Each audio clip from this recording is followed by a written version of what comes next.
Yeah, that's how I started. I was about 10 years old. And I started with hand looms, and then I went to a tabletop loom, and then I went to floor looms. And now I teach people how to weave even without a loom. My name is Donna Jones. I've been a living history interpreter here at the fort for 7 years. Prior to that, my husband and I came for about 10 years as guests.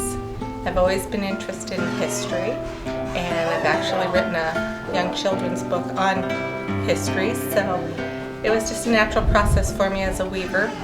And their weaver retired and they needed someone, and that's how I got to be here at the fort. Have you been here before? No?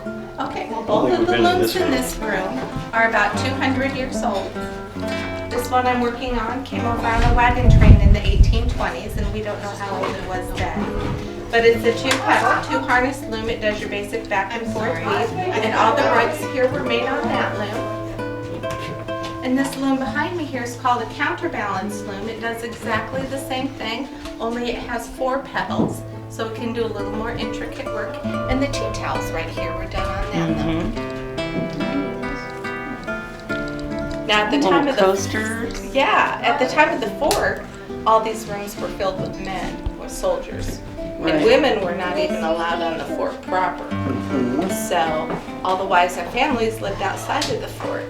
But this craft was done back then, so we show it here.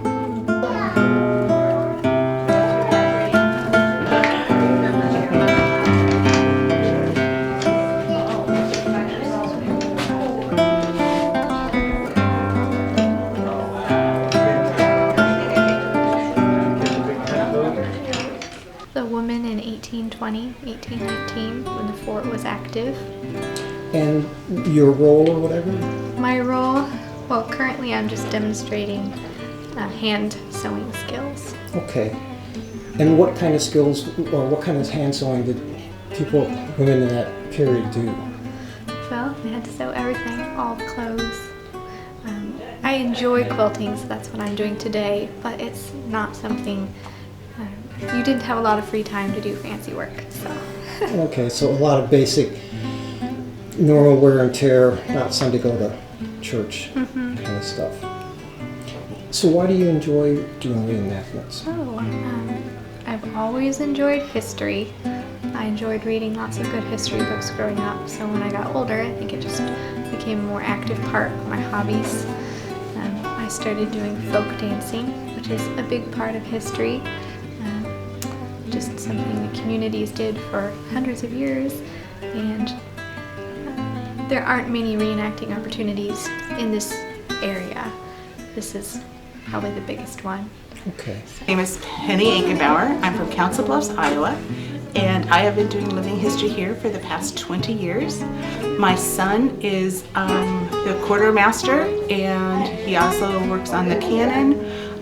He's been here for 20 years, just a couple months shorter than I have. How did you get interested?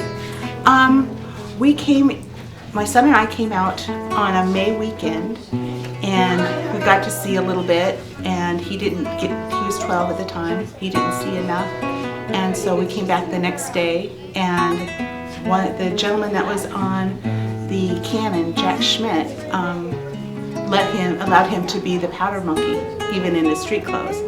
So anyway, at that point, he didn't really get the bug, but later on he came.